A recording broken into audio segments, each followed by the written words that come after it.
کی آفیت کی دین و دنیا کی بھلائیوں کے لیے جناب دعائیں کرتے رہتے ہیں۔ تو ویورز رمضان کوئی عام مہینہ نہیں ہے، ہم نے اس کو ضائع کر دیا 2 عشرے، اب تیسرے عشرے میں بھی کچھ ایام رہ گئے ہیں تو ان میں بھی اہتمام کیا جا سکتا ہے، کیونکہ رب تعالیٰ کہتے ہیں کہ بس مجھ سے مانگو، صرف مجھ ہی سے مانگو، اور جتنے مرضی گناہ کر کے آؤ میں تمہارے گناہوں کو معاف کر دوں گا، پر جب سانس حلق میں اٹک جائے گی تب نہیں، اس سے پہلے معافی مانگ لو۔ تو ویورز اس لیے کہہ رہی ہوں کہ یہ عام مہینہ نہیں، یہ اللہ کا بھیجا ہوا ایک معزز مہمان ہے جناب۔ جب یہ آتا ہے ہمارے گھروں میں، جب رمضان آتا ہے تو ویورز کیا ہوتا ہے، یہ مہمان جب ہمارے گھروں میں آتا ہے تو رحمتوں کی بارش، مغفرت کے دروازے اور جہنم سے آزادی کے پروانے لے کر آتا ہے۔ ماشاءاللہ، سبحان اللہ، اللہ اکبر۔ تو ویورز یہ مہمان ہمیں سکھاتا کیا ہے؟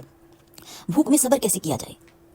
زبان کو گناہوں سے کیسے پاک کیا جائے، اور دل کو اللہ کے قریب کیسے کرنا ہے، سب کچھ سکھا دیتا ہے ہمیں۔ صبر بھی سکھاتا ہے، سکون بھی سکھاتا ہے، اور اپنی عبادت کرنے کا سلیقہ بھی سکھاتا ہے۔ افسوس ویورز اس شخص پر ہے کہ جس کے گھر میں یہ مہمان آیا اور اس نے اس کی خاطر تواضع نہ کی، وہ اور اس کی قدر نہ کی، اور خوش نصیب ہے وہ جو اس مہمان کے دنوں کو قرآن، دعا، صدقہ اور عبادت سے سجائے، کیونکہ یہی مہمان چند دن بعد الوداع کہہ کر چلا جانا ہے، اور پھر 11 مہینے ہمیں پھر ویٹ کرنا پڑے گا۔ تو اگر چاہتے ہیں کہ 11 مہینوں کو سنواریں تو آخری ایام میں بھی بہت کچھ ہو سکتا ہے، اس سے پہلے کہ وقت گزر جائے اہتمام کر لیں،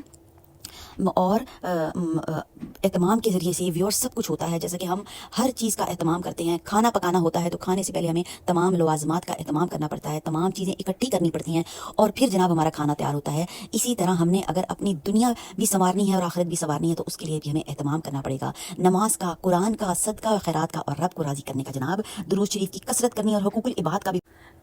چلیں ویورز، باتیں تو